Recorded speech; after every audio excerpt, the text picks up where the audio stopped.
Merci d'être resté avec nous. Les fantasmes, c'est comme les rêves, tout le monde en a, même ceux qui les oublient et pensent le contraire. Quelle que soit leur nature, les fantasmes sont là pour favoriser l'excitation sexuelle ou même l'orgasme. Vous avez compris que nous allions parler d'un sujet qui n'est pas aujourd'hui pour les enfants. Non, ils reviennent lundi, les enfants, là, pour l'instant. Pourquoi y a-t-il des fantasmes que l'on n'ose pas avouer? Traduisent-ils parfois une perversion? Faut-il mieux les garder pour soi ou les partager? Bien sûr, la question que tout le monde se pose, faut-il passer à l'acte? On va répondre à toutes vos questions avec nos deux invités. Le docteur Catherine Solano, qui est sexologue et andrologue. Bonjour. Bonjour Marina. Auteur avec le professeur Pascal de Sutter de la mécanique sexuelle des hommes, paru chez Robert Laffont dans la collection Réponse. J'aime bien penser qu'on a une mécanique. Et puis, ça va pas être facile cette émission.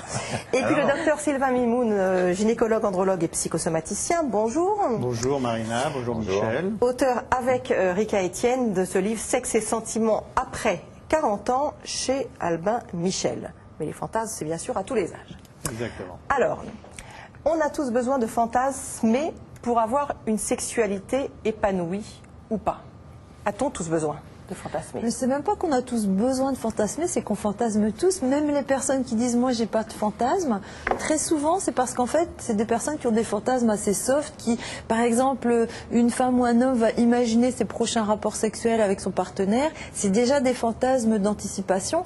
Mais comme on est beaucoup confronté à la pornographie dans notre société, les gens imaginent qu'un fantasme c'est forcément des choses assez étranges, oui, hard, et en fait c'est pas du tout le cas. Il y a beaucoup de femmes en fait qui n'osent pas dire qu'elles ont des fantasmes, elles n'osent pas se le dire à elles-mêmes.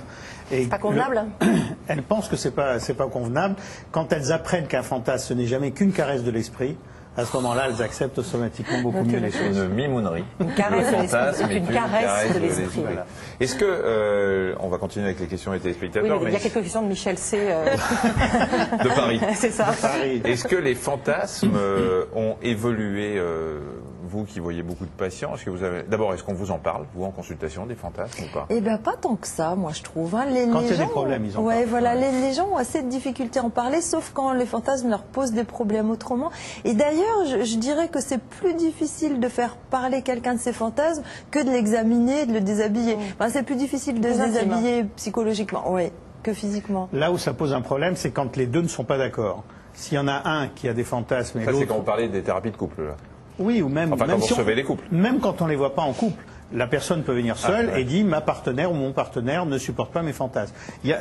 Classiquement, l'homme a plus de fantasmes conscients que la femme, mais ça se voit de plus en plus qu'il y a des femmes qui ont clairement leurs fantasmes et leur partenaire homme n'est pas du tout partant. C'est ça l'évolution, c'est-à-dire que je me posais la question de savoir si le type de fantasme évoluait avec l'époque du tout visuel, avec ce qu'on peut voir sur Internet et autres. Est-ce que la nouveauté finalement, c'est que les femmes osent en parler? Par rapport à avant, c'est clair. Pour moi, c'est une évidence entre, il y a disons 25 ans, quand j'avais démarré, et puis maintenant, c'est incontestable qu'elles sont beaucoup plus directes. L'ennui, l'ennemi du bien, c'est le mieux, c'est de croire que plus on en fait, mieux ça vaut. Alors que le but, c'est pas de faire le mieux, c'est d'être bien. Quand vous dites plus on en fait, c'est-à-dire plus on a de fantasmes ou plus on passe à l'acte? Alors, le passage à l'acte, on va en parler parce qu'on va en parler. Là, je reste dans le fantasme, c'est-à-dire toujours dans l'imaginaire. Dans l'imaginaire, la personne pense que il y a des femmes, par exemple, qui disent je comprends pas que mon homme n'ait pas de fantasme. Tous les hommes ont des fantasmes. Elle part de cet a priori-là. C'est comme si, quand je me déshabille, je ne comprends pas pourquoi il ne bande pas tout de suite, quoi. Comme si ça devrait être automatique. Elle parle de mécanique sexuelle. En effet, il n'y a pas que les hommes qui ont la mécanique sexuelle, c'est que les hommes et les femmes imaginent que l'homme a une mécanique sexuelle. Et je pensais à une patiente, elle me disait, moi je comprends pas, j'ai demandé à mon mari, c'est quoi tes fantasmes? Il lui a dit, bah je sais pas, moi j'ai pas tellement de fantasmes, écoute, je te vois, tu te déshabilles, ça me donne envie, et voilà, j'ai parti. Il n'avait pas envie de lui en parler, d'après vous? Ben, pas forcément, non, parce que tout le monde... Non, vous voyez, j'ai un patient, il me dit, moi, mes fantasmes, c'est, je suis dans le métro, je vois une femme en jupe et je vois ses chevilles, après j'y pense, ça me fait de l'effet, j'ai pas du tout des fantasmes très sexuels. Enfin, donc, il y a aussi des hommes qui ont des fantasmes assez soft, et des femmes qui n'ont pas des fantasmes soft. Enfin, on est tous très différents. Mais moi, je pense que ça a beaucoup changé, les fantasmes, quand même. Parce que si vous voulez, les fantasmes, ils se forment à partir des empreintes qu'on a dans l'enfance, dans la préadolescence. Des choses qui nous marquent et donc qui font sens et qui, après, deviennent un peu des zones gâchettes du cerveau. On dit que les fantasmes, c'est la zone érogène du cerveau. Et à cause de la pornographie, il y a beaucoup d'adolescents. Au lieu d'avoir des premières émotions sexuelles dans la vie réelle, je sais pas, en voyant une petite copine se déshabiller dans un vestiaire ou des trucs un petit peu tout bête, vont avoir leurs premières images érotiques ou leurs premières émotions sexuelles par la pornographie. Donc après, ils vont avoir des fantasmes basés sur la pornographie. Plus hard et plus difficile. La question, donc, évidemment, qu'on se pose, Philippe demande si le fantasme doit rester dans l'imaginaire ou peut-il devenir un jeu partagé? Alors, le fantasme, par définition, devrait rester imaginaire. Et l'intérêt de rester imaginaire, c'est que même si pendant 20 ans vous avez le même type de fantasme, il peut toujours être efficace. Mais après, on peut passer à un autre fantasme. Éventuellement un autre fantasme, mais on reste toujours dans l'imaginaire. Par contre, si on met en acte cet imaginaire-là, il est assez classique qu'il faille augmenter les enchères. Qu'on soit déçu par la mise en pratique de ce qu'on a imaginé. Voilà, donc il faut un peu plus pour avoir la même chose, et du coup on devient de plus addict à en rajouter, et il y a quelques personnes qui, alors là, quand elles vous racontent leurs fantasmes, c'est des vrais scénarios, quoi, de films compliqués, et il faut aimer ça, quoi, hein, c'est une vraie jouissance cérébrale, quoi. Et moi je trouve la question de Philippe là super intéressante, parce que justement c'est pas la même chose de jouer un fantasme que de le réaliser. Par exemple, si dans un couple, est-ce qu'il faut réaliser ou pas? Voilà, mais là c'était peut-il devenir un jeu. Donc par exemple, si on dit, imaginons que tu sois le plombier qui vient et que tu me fais des avances et qu'on a un rapport sexuel, c'est pas réaliser un fantasme, c'est jouer, c'est le mettre en scène. Par contre, si on dit mon fantasme c'est de faire l'amour à trois et qu'on le fait, c'est pas jouer, c'est le réaliser en vrai. Donc c'est pas la même chose. En jouer, surtout quand il n'y a pas de tierce personne, c'est tout à fait possible. Il y a des femmes qui se déguisent en infirmières et qui font semblant de faire des... C'est pas du tout... au contraire, c'est un jeu. Il y a quand même un élément important, c'est que le crescendo, c'est au début, la personne, homme ou femme, imagine tout seul ou toute seule dans sa tête. Deuxième étape, c'est ce que j'appellerais le fantasme en stéréo, c'est-à-dire que là, tout d'un coup, ils le disent à l'autre, et en fait quand on le dit à l'autre, c'est ce qu'on espère, c'est que l'autre nous dise ses propres fantasmes, et après ça va monter de part et d'autre, où il commence marabout bout de ficelle, quand on commence quelque chose, l'autre va continuer l'histoire, et puis on va inventer des choses. Est-ce que ces fantasmes, finalement, cet imaginaire, sont pas plus utiles dans l'auto-érotisme, dans la masturbation, que dans l'acte sexuel lui-même? C'est pas qu'ils sont plus utiles, mais dans l'auto-érotisme ils sont indispensables, parce que vous pouvez pas avoir de pratique sexuelle de masturbation si vous n'avez pas de fantasme, sinon vous n'êtes pas du tout dans l'excitation. Donc, alors que dans un rapport à deux, tout le monde n'est pas dans les fantasmes, dans les rapports sexuels à deux. Il y a encore qu'il y a beaucoup de femmes qui disent, moi quand je me masturbe, je ne pense à rien. C'est-à-dire qu'elle n'arrive pas à imaginer, c'est purement mécanique, ce n'est que son corps qui réagit. C'est pas le cas des hommes. Ce qui est peu le cas des hommes. Les hommes, en fait, vous savez, l'homme a une sexualité spatiale. Spatiale, c'est-à-dire que l'imaginaire est quelque chose de très important. Et plus l'homme avance en âge, et plus la spatialité est très importante. Alors que la femme a une sexualité temporelle, c'est-à-dire ce qui compte, c'est ce qu'elle vit au moment où elle le vit. Et c'est pour ça que si vous demandez à un homme et une femme qui est en train de faire l'amour, lui il va raconter quelle scène elle a fait, comment elle était habillée, quel type de talons elle avait, etc. Mais il ne saura pas quelle robe elle avait si elle avait une robe, quoi. Alors que elle va décrire même les rideaux à la limite, en fonction du contexte. Ça c'est quand elle s'emmerde, hein. On va regarder un reportage tout de suite. Il existe toutes sortes de soirées très spéciales à Paris où des adultes en recherche de sensations viennent passer la nuit. Guillaume Morinet, Mathieu Vibo et Philippe Chalouni ont suivi l'une d'entre elles. Oui, même le reportage n'est pas pour les enfants, attention. Cette croisière sur la Seine n'emporte pas des touristes ordinaires. Ce sont tous des accros du cuir, du vinyle ou du latex. Ici, chacun affiche ses tendances entre bondage, domination, soumission et sadomaso. Une soirée BDSM pour les initiés. Tous les fantasmes sont permis, mais entre adultes consentants. Ce qui va m'inspirer à moi un fantasme, ça peut être soit effectivement le côté fétiche, soit en rencontrant quelqu'un parce que je vais aimer vivre ou lui faire vivre quelque chose de précis à un moment donné. Et donc la possibilité est là, et c'est aussi l'avantage de ces soirées-là. Lady Morgan est dominatrice, elle aime soumettre les hommes ou les femmes. J'aime réaliser mes fantasmes parce que déjà effectivement cela me procure beaucoup de plaisirs divers et puis cela me permet d'en avoir d'autres. Pour moi, un fantasme doit être réalisé pour pouvoir en créer un autre. Sinon, je trouve qu'on se sclérose sur un seul fantasme qu'on ne fera jamais, qui peut nous poursuivre toute notre vie. Et à ce moment-là, ça peut même devenir une névrose. Philippe lui pratique le shibari, cet art japonais érotique des nœuds et des liens. Suspendre et entraver un corps d'homme ou de femme demande du savoir-faire. Une technique qui lui procure aussi beaucoup d'excitation. Moi, ça m'érotise énormément. Parce que je trouve que habiller un corps, c'est un petit peu comme un styliste. Vous savez, vous habillez un corps. Je crois que les stylistes vous diront qu'ils fantasment un petit peu aussi sur les corps qu'ils habillent. Et c'est un petit peu ça, c'est-à-dire qu'avec nos cordes, on habille les corps. On leur donne des sensations aussi, un petit peu comme quelqu'un qui va vous caresser. C'est votre fantasme, elle est attachée? Oui, enfin, je l'ai déjà fait plusieurs fois. Oui. Mais c'est une sensation très, très agréable. Je m'oublie. Passer à l'acte ou pas, c'est la question. Et pour certains, il est préférable de ne pas aller jusqu'au bout. Moi, j'ai des fantasmes horribles de guerre. Donc de soumission, de viol de guerre. Voilà, ça c'est pas toujours facile à expliquer. Si j'étais violée par 10 soldats qui arrivent, ce serait horrible. Alors j'en rêve, mais ça reste comme ça. Et je pense que souvent, ça reste à l'état d'idée. Homme ou femme, il semble que les fantasmes ne sont pas toujours les mêmes. Un homme, il a déjà ces scénarios assez mis en place. Notamment le fétichisme des pieds, les piétinements, adorer les pieds, les lécher, être fouetté, être humilié, être promené, Ça, c'est les hommes. Nous, les femmes, eh bien, on me posait plusieurs fois la question, quels sont vos fantasmes? Et je vous dis, je ne sais pas ce que je vais faire tout à l'heure, je ne sais pas ce que je vais faire demain. C'est ça la nuance.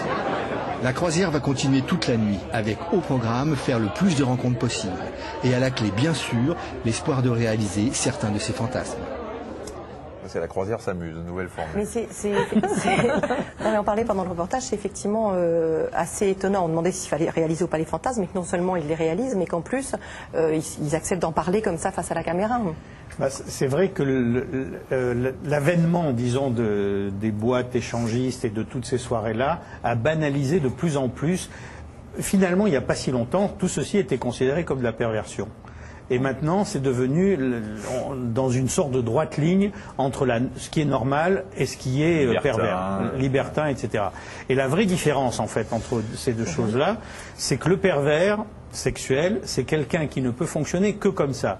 Imaginons quelqu'un qui voudrait avoir du plaisir, s'il n'est pas attaché, menotté ou masqué, il ne peut pas avoir de jouissance. Le meilleur exemple, c'est le fétichiste. Il s'en fout qui porte la chaussure, par exemple. L'essentiel, c'est qu'il y ait la chaussure. Et alors, si une femme rencontre un homme comme ça au début, ça peut peut-être l'amuser, mais si ça ne fait pas partie de ses fantasmes à elle, très vite, ça va la lasser. Et pareil du côté masculin. Ça va la lasser, c'est bien. Une question sur les fantasmes. J'ai des fantasmes assez violents. Est-ce que ça signifie que je suis pervers, comme cette femme qu'on a entendue qui parlait de viol? Est-ce que la violence dans le fantasme, c'est inquiétant? Non, justement, il y a beaucoup de personnes qui sont très douces, qui ont beaucoup de douceur et qui détestent la violence, qui ont des fantasmes très violents, comme s'ils extériorisaient leur violence dans leurs fantasmes. C'est pas du tout la même chose, au contraire même. N'oublions pas que le fantasme vient au départ de la psychanalyse, et la psychanalyse considère que quand on est en analyse, par exemple, on va découvrir ces fantasmes, c'est-à-dire quelque chose qui est refoulé, qui est caché, et c'est une façon de dire la violence qu'on a en nous de manière douce, on va dire, ou en tout cas plus discrète, et c'est comme ça qu'on peut laisser évacuer cette énergie négative éventuellement qu'on peut avoir en soi. Ça répond à cette question, en quoi peut-on dire que les fantasmes sont des soupapes de sécurité, c'est ça? C'est une soupape de sécurité, incontestablement. Et c'est pour ça que quand quelqu'un, par exemple, il est assez classique qu'une femme imagine dans le fantasme qu'elle est violée. Et toutes ces femmes-là n'ont aucune envie d'être violées, c'est évident. Il n'empêche que pour elles, c'est comme ça qu'elles ont l'impression que si on les oblige à faire l'amour, elles n'ont pas à réfléchir d'accepter ou pas accepter. Du coup, elles se laissent aller de force, entre guillemets, et elles ont du plaisir ainsi. Mais si jamais elles étaient réellement dans la réalité, ça marcherait pas. Mais et si ce fantasme du viol, par exemple, cette femme se dit, je vais pour m'amuser avec mon compagnon, je vais me faire attacher, je vais vivre virtuellement à un moment où je suis passive, où je ne peux rien faire. Mais souvent, ça marche bien, ça. Parce voilà, que ça libère. Et puis, il faut bien voir que dans les fantasmes du viol, par exemple, les femmes ne rêvent pas vraiment d'être cible de violence, mais souvent, c'est une imagination de dire les hommes sont tellement, comme la dame qui dit je rêve de me faire violer ou je fantasme de me faire violer par 10 soldats, je suis tellement séduisante qu'ils ne peuvent pas se retenir. Donc, ça fait plutôt grandir l'estime de soi. C'est pas du tout comme dans la réalité où un viol, c'est vraiment un mépris de l'autre et une humiliation, etc. D'accord. Pourquoi les fantasmes sont-ils toujours ou presque de l'ordre de la transgression? Cela correspond-il aux interdits de l'enfance? Non, la psychanalyse. Non, c'est vrai que il faut transgresser pour pouvoir se faire jouir. Hein, et dès qu'on est hors circuit habituel pour soi, on va commencer à avoir une certaine crainte et en même temps une certaine excitation. Et c'est ça l'objectif. Maintenant, il faut qu'on soit dans un cadre rassurant, et c'est pour ça que quand on parlait par exemple de jouer au violeur avec le mari ou le conjoint, à ce moment-là, c'est un violeur gentil, parce que dès qu'on dit stop, il arrête. Hein, et c'est ça le but du jeu. Si jamais toute l'histoire du fantasme, c'est on arrête le jeu quand on a décidé d'arrêter. On ne se fait pas du mal. Être entre adultes consentants, c'est que les deux jouent, quoi. Est-ce qu'on fantasme de moins en moins en vieillissant? Ah non, pas du tout, pas du tout, au contraire, hein, non, on fantasme pas du tout moins. Au contraire, parce que souvent on devient plus amis avec ces fantasmes, on les connaît mieux, on les accepte mieux, on vit avec et on s'habitue, je sais pas. Ce qui reste très rapide dans la tête, c'est quand même l'imaginaire. Et pourtant, les mouvements vont être, si on se met sur le coude, on va avoir mal, si on est sur les genoux, on va avoir mal, etc. Tandis que l'imaginaire reste toujours très souple. Et puis, au contraire, l'excitation sexuelle, en plus, avec l'âge, elle met plus de temps à venir, et donc les fantasmes sont d'autant plus importants. Donc on a tendance plutôt à les cultiver avec l'âge pour compenser le vieillissement du corps, parce que l'imaginaire ne vieillit pas. On ne connaît pas l'arthrose. Voilà. Les rêves sont-ils capables de révéler les fantasmes? Oui et non. Alors, là où ça terrorise les jeunes hommes, enfin, parce que c'est souvent eux qui m'en ont parlé, c'est quand ils rêvent, et ça c'est digne plutôt de la psychanalyse, c'est quand ils disent c'est horrible, j'ai rêvé que ma mère me faisait une fellation. Alors là, le matin, le garçon, il n'est pas bien. Hein, et bien entendu, il n'a pas envie de ça, dans la réalité, dans la vraie vie, etc. Il n'empêche que ça évoque quand même quelque chose, et s'il était sur un divan de psychanalyste, il aurait peut-être des choses à raconter là-dessus.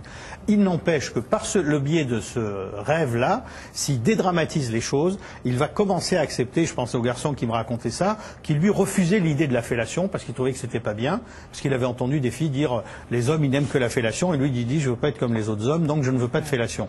Et bien là, tout d'un coup, par le biais de ce rêve-là, il a accepté l'idée de la fellation, il a commencé à apprivoiser ce fantasme, etc. Je rêve souvent de mon ex et parfois cela tourne au fantasme. Cela veut-il dire que je ne suis pas encore guérie de lui?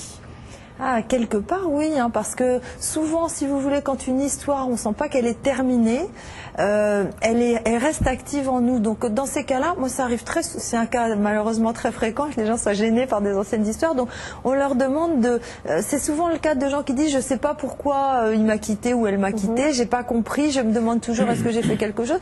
Et on essaye de travailler soit pour comprendre, soit vraiment pour parler avec l'ex et vraiment terminer l'histoire, soit de manière symbolique, en parlant avec le thérapeute, soit en écrivant une lettre, même si on ne l'envoie pas, soit de manière à ce que ça reste pas quelque chose avec quand même quelque chose, c'est que si avec l'ex, il y avait un certain type de plaisir qu'il n'y a pas avec le nouveau, du coup elle reste accrochée à ce type de plaisir. Alors Célia, qui attend peut-être un feu vert de votre part, je rêve souvent que je fais l'amour avec une femme, mais j'aime les hommes. Est-ce un fantasme et dois-je le réaliser? Je répondrai comme tout à l'heure, à savoir qu'un fantasme c'est imaginaire. Est-ce un fantasme ou est-ce un désir refoulé? Ça peut être les deux. Et c'est vrai que même si elle le réalise, ça ne veut pas dire qu'elle va passer à l'acte en permanence. Il y a beaucoup de femmes qui disent aller dans les soirées échangistes uniquement parce qu'elles veulent se retrouver avec une autre femme.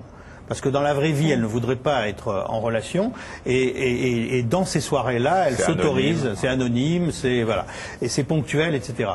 Alors, l'ennui dans ces histoires-là, c'est qu'il y a quand même quelques personnes qui ont découvert l'amour avec une autre femme et que ça a été un vrai amour avec un grand A. Ça devient une...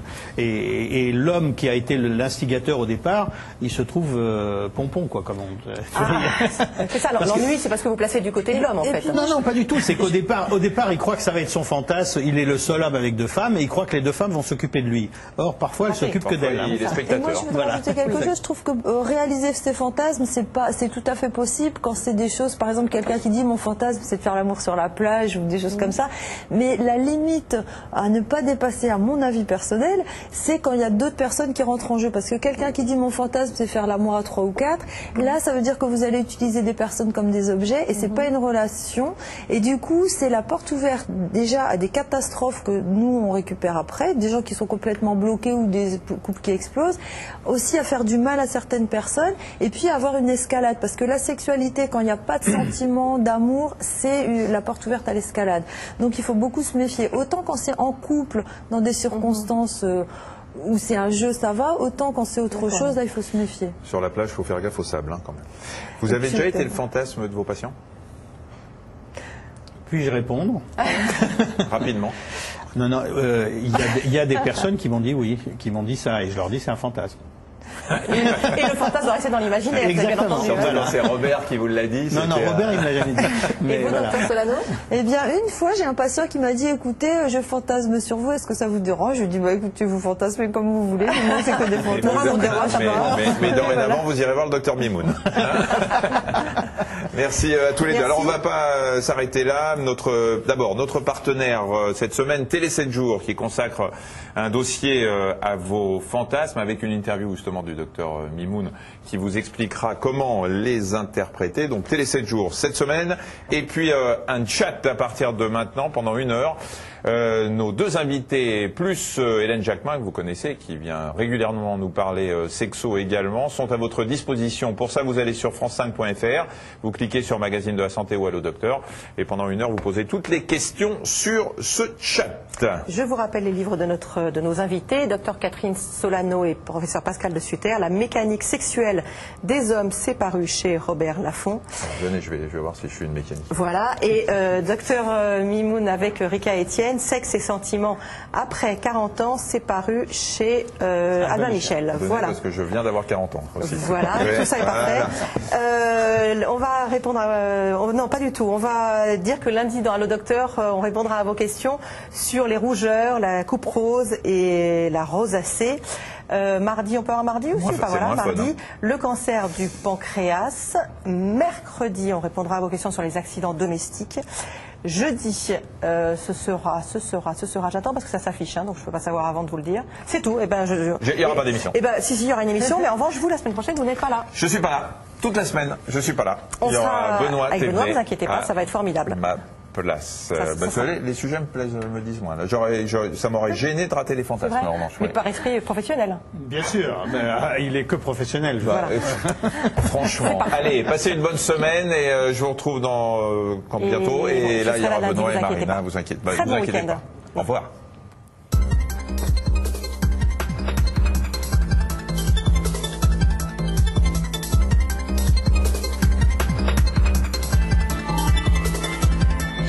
Plus d'infos santé